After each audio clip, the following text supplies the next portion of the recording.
Silent night, holy night, all is calm, all is bright, round yon virgin mother and child. So tender and mild, sleep in heavenly peace.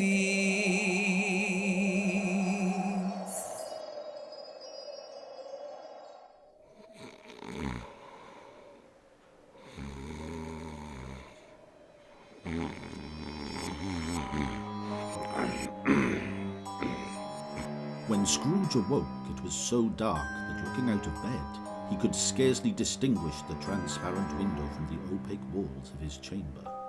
He was endeavouring to pierce the darkness when the chimes of a neighbouring church struck. He listened for the hour.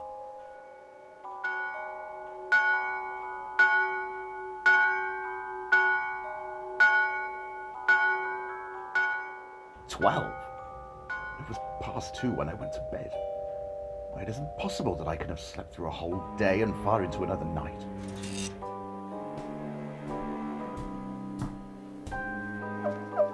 Still foggy, still cold, no people running about. Scrooge thought it over and over and over and could make nothing of it.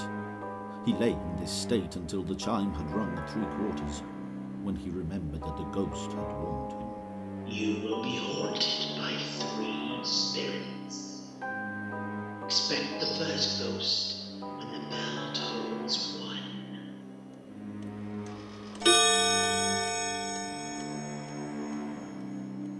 Quarter past, half past, quarter to it, the hour itself.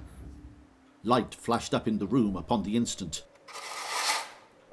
Scrooge, starting up into a half-recumbent attitude, found himself face to face with the unearthly visitor who drew them. It was a strange figure, like a child, yet not so like a child as like an old man viewed through some supernatural medium, which gave him the appearance of having receded from the view and being diminished to a child's proportions. Its hair, which hung about its neck and down its back, was white as if with age, and yet the face had not a wrinkle in it, and the tenderest bloom was on the skin. "Are you the spirit whose coming was foretold to me?" I am. I am the ghost of Christmas past. "Long past? No, your past. What business brings you here, spirit?" Your welfare. "I am obliged, but I think a night of unbroken rest would have better served me to that end." Your reclamation, then. Take heed, rise, and walk with me. "Spirit, the weather and the hour are not suitable for pedestrian purposes. I'm clad but lightly in slippers, dressing gown and nightcap, and I believe that I have a cold upon me." No, I can't go through the window, spirit. I'm immortal and liable to fall." Bear but a touch of my hand, and you shall be upheld.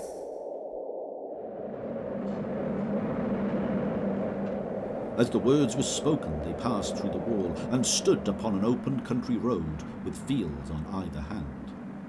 The city had entirely vanished. The darkness and the mist had vanished with it, for it was a clear, cold winter day with snow upon the ground. Good heaven! I was a boy here. Spirit, lead me where you would. They walked along the road, Scrooge recognising every gate and post and tree. They left the high road by a well-remembered lane and soon approached a mansion of dull red brick. A large house, but one of broken fortunes. The walls were damp and mossy, the windows broken, the gates decayed. Entering the dreary hall and glancing through the open doors of many rooms, they found them poorly furnished, cold and vast. The school is not quite deserted. A solitary, neglected child is left there still. I know it. Scrooge and the ghost went across the hall to a door at the back of the house.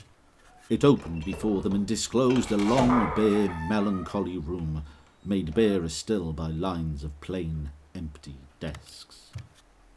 At one of these a lonely boy was reading near a feeble fire, and Scrooge sat down upon a form and wept to see his poor forgotten self as he used to be. Let us see another Christmas. Scrooge's former self grew larger, and the room became a little darker. The panels shrunk, the windows cracked, fragments of plaster fell out of the ceiling. Scrooge knew that it was correct. Everything had happened so. There he was, alone, when all the other boys had gone home for the holidays. He was not reading now, but walking despairingly. Scrooge looked at the ghost and, with a mournful shaking of his head, glanced towards the door. It opened, and a little girl, much younger than the boy, came darting in, putting her arms about his neck. His sister, Fan, had come to bring him home for good. Your sister was always a delicate creature, whom a breath might have withered, but she had a large heart. So she had. You're right. I'll not gainsay it, Spirit. God forbid. She died a woman, and had children. One child. Your nephew? Yes.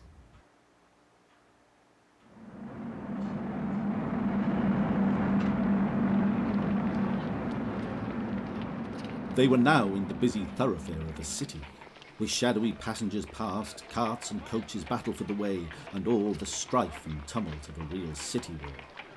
Here, too, it was Christmas time. It was evening, and the streets were lighted up. Do you know this place, Ebenezer? Know it? I was apprentice. Why, it's old Fezziwig. Bless his heart, it's Fezziwig alive again. Ho there, Ebenezer! No more work tonight! Christmas Eve! Christmas! Let's have the shutters up, before a man can say Jack Robinson. Yes, that's it. Well done. Clear away, my lads. And let's have lots of room here. The floor was swept, the lamps were trimmed, fuel was heaped upon the fire, and the warehouse was as snug and warm and bright a ballroom as you would desire to see upon a winter's night.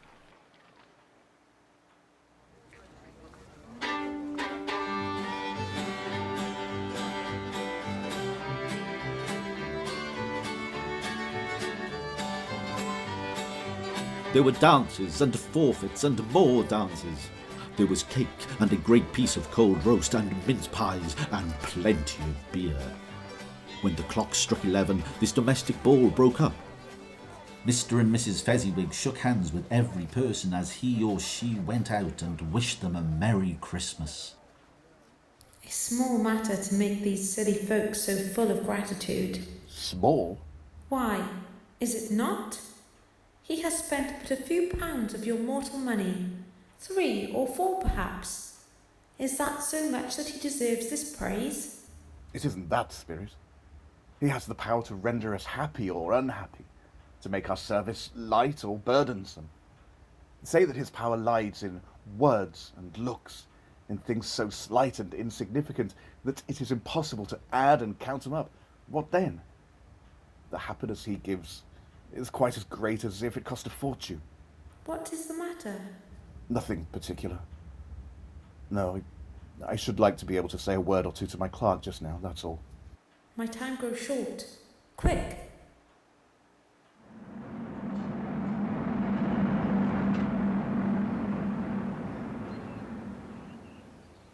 Again Scrooge saw himself. He was older now, a man in the prime of life. His face had not the harsh, rigid lines of later years, but it had begun to wear the signs of care and avarice. There was an eager, greedy, restless motion in the eye. The passion had taken root. He was not alone, but sat by the side of a young girl in a mourning dress, in whose eyes there were tears. It matters very little to you, Ebenezer. Another idol has displaced me, and if it can cheer and comfort you in time to come, I have no cause to grieve. What idol has displaced you, Belle? A golden one. This is the even-handed dealing of the world. There is nothing on which it is so hard as poverty, and there is nothing it professes to condemn with such severity as the pursuit of wealth. You fear the world too much. All your other hopes have merged into the hope of being beyond the chance of its sordid reproach. I have seen your nobler aspirations fall off, one by one, until gain engrosses you. Have I not? Even if I have grown wiser, then what then? I'm not changed towards you, am I? Our contract is an old one. It was made when we were both poor and content to be so, until we could improve our worldly fortune. You are changed. When it was made, you were another man. I was a boy. You are not what you are, I am. That which promised happiness when we were one in heart is fraught with misery now that we are two. How often have I thought this? I will not say. It is enough that I have thought of it. Have I ever sought release? In words? No. Never. In what then? In a changed nature, an altered spirit, in everything that made my love of any worth or value in your sight. If this had never been between us, tell me, would you seek me out and try to win me now? No. You think not? I would gladly think otherwise if I could. Heaven knows. When I have learnt a truth like this, I know how strong it must be. But if you were free today, tomorrow, yesterday, can I believe that you would choose a dowerless girl? I release you with a full heart for the love of him you once were. May you be happy in the life that you have chosen. Show me no more. Conduct me home. Why do you delight in torturing me? I told you these were shadows of the things that have been, that they are what they are. Do not blame me. I cannot bear it. Leave me. Take me back. Haunt me no longer. Scrooge was conscious of being exhausted, and, further, of being in his own bedroom. He'd barely time to reel to bed before he sank into a heavy sleep.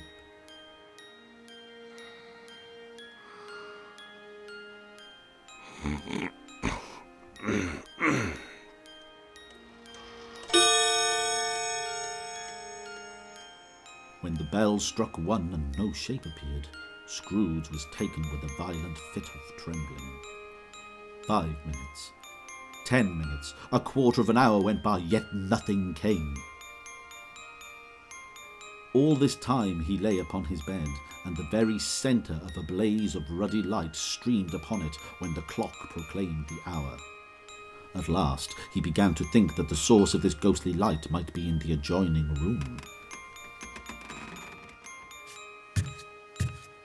Ebenezer Scrooge, enter! Come in! Come in! It was his own room. There was no doubt about that. But it had undergone a surprising transformation. The walls and ceiling were so hung with living green that it looked a perfect grove, from every part of which bright gleaming berries glistened. The crisp leaves of holly, mistletoe, and ivy reflected back the light. Heaped upon the floor, to form a kind of throne, were turkeys, great joints of meat, mince pies, plum puddings, red-hot chestnuts, immense 12th cakes, and seething bowls of punch that made the chamber dim with their delicious steam. Upon this couch there sat a jolly giant who bore a glowing torch, and held it up high to shed its light on Scrooge as he came peeping round the door. come in and know me better, man. I am the ghost of Christmas presents. It was clothed in a simple green robe bordered with white fur. Its feet were bare, and on its head it wore no other covering than a holly wreath.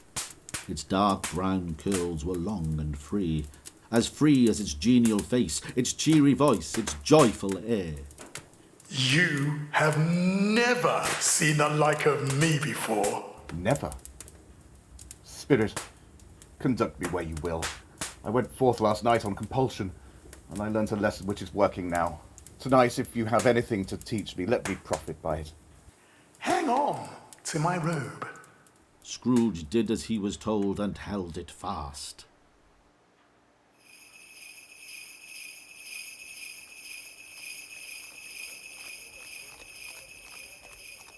They stood in the city streets on Christmas morning. The poulterers' shops were still half open, and the fruiterers were radiant in their glory. But soon the steeples called good people all to church and chapel, and away they came, flocking through the streets in their best clothes and with their gayest faces. They went on, invisible as they had before, into the suburbs of the town. On the threshold of a certain door the spirit smiled and stopped to bless the household. Bob Cratchit's house. Up rose Mrs. Cratchit, and she laid the cloth, assisted by Belinda Cratchit, youngest of her daughters.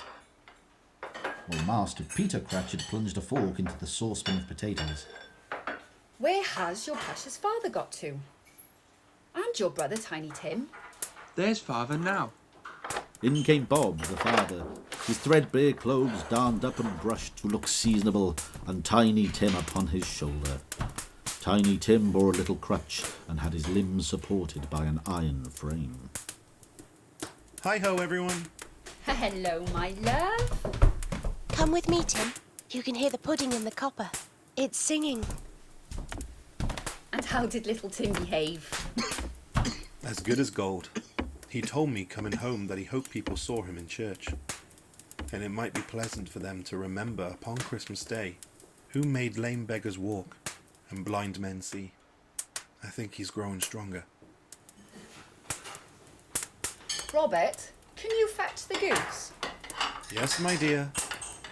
Belinda, once you've sweetened the apple sauce, would you be a dear and set the chairs? Yes, Mother. Thank you. Peter, have you finished mashing the potatoes? Almost, Mother. Here's the goose. At last the dishes were set on, and the grace was said. When dinner was done, Mrs. Cratchit entered with the pudding like a speckled cannonball, blazing in half a quart of ignited brandy, with Christmas holly stuck into the top. After pudding, all the Cratchit family drew round the hearth. Bob served a hot concoction of gin and lemons, while the chestnuts on the fires sputtered and crackled noisily. A Merry Christmas to us all, my dears. God bless us. God bless us, everyone. Spirit, tell me if Tiny Tim will live. I see a vacant seat in the poor chimney corner, and a crutch without an owner, carefully preserved. If these shadows remain unaltered, the child will die. No, oh no, kind spirit, say he will be spared. If these shadows remain unaltered by the future, none other of my race will find him here. What then? If he's going to die, he'd better do it and decrease the surplus population.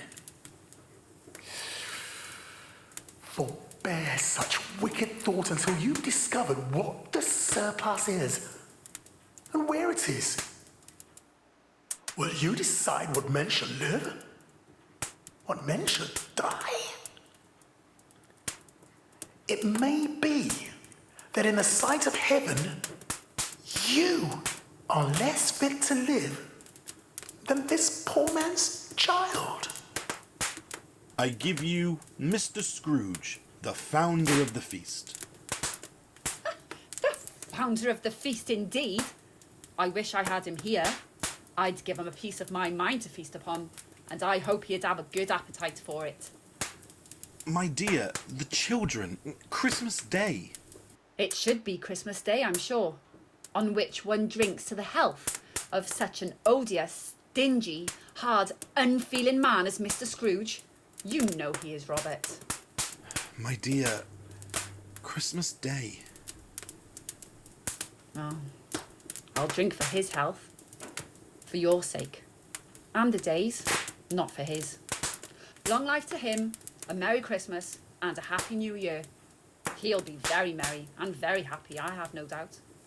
To Mr. Scrooge. To Mr. Scrooge. To Mr. Scrooge, the founder of the feast.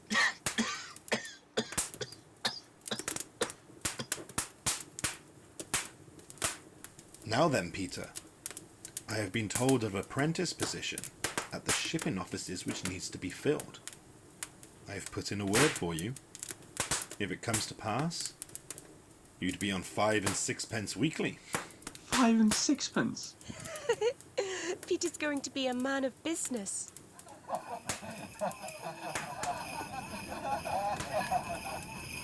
There was nothing of high mark in this. They were not well dressed, their shoes were far from being waterproof. But they were happy, grateful, and contented with the time. And when they faded, Scrooge had his eye upon them, and especially on Tiny Tim, until the last.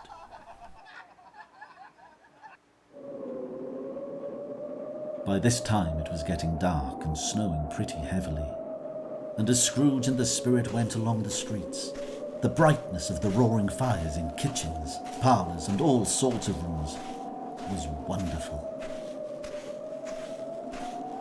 It was a great surprise to Scrooge to suddenly hear a hearty laugh. It was a much greater surprise to him to recognise it as his own nephew's, and to find himself in a bright room with the Spirit standing smiling by his side, looking at that same nephew. He said that Christmas was a humbug, as I live. He believed it too. More shame for him, Fred. He's a comical old fellow. Not as pleasant as he might be. However, his offences carry their own punishment, and I have nothing to say against him. I'm sure he is very rich, Fred. At least you always tell me so. What of that, my dear? His wealth is of no use to him. He doesn't do any good with it. Doesn't make himself comfortable with it. I have no patience with him. I have. I am sorry for him. I couldn't be angry with him if I tried. Who suffers by his ill whims? Himself. He takes it in his head to dislike us and won't come and dine with us. What's the consequence? He loses some pleasant moments which could do him no harm. I mean to give him the same chance every year, whether he likes it or not. He may rail at Christmas till he dies, but he can't help thinking better of it if he finds me going there in good temper year after year and saying, "Uncle Scrooge, how are you?"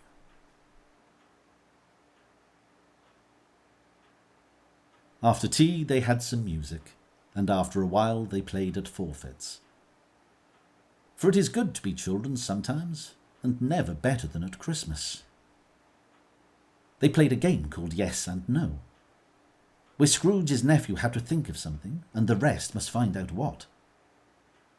He only answering to their questions yes or no. Is it a horse?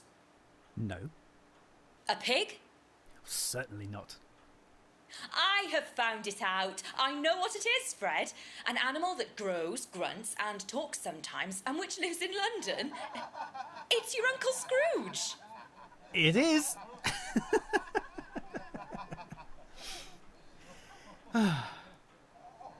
He has given us plenty of merriment, and it would be ungrateful not to drink to his health. A Merry Christmas and a Happy New Year to the old man. He wouldn't take it from me, but he may have it. Uncle Scrooge! Uncle Scrooge! Scrooge and the spirit were again upon their travels. Much they saw, far they went, and many homes they visited, but always with a happy end. It was strange that, while Scrooge remained unaltered in his outward form, the ghost grew clearly older. Scrooge observed this change when, looking at the spirit as they stood together, he noticed that its hair was grey. Are spirits' lives so short? My life upon this globe is very brief. It ends tonight at midnight.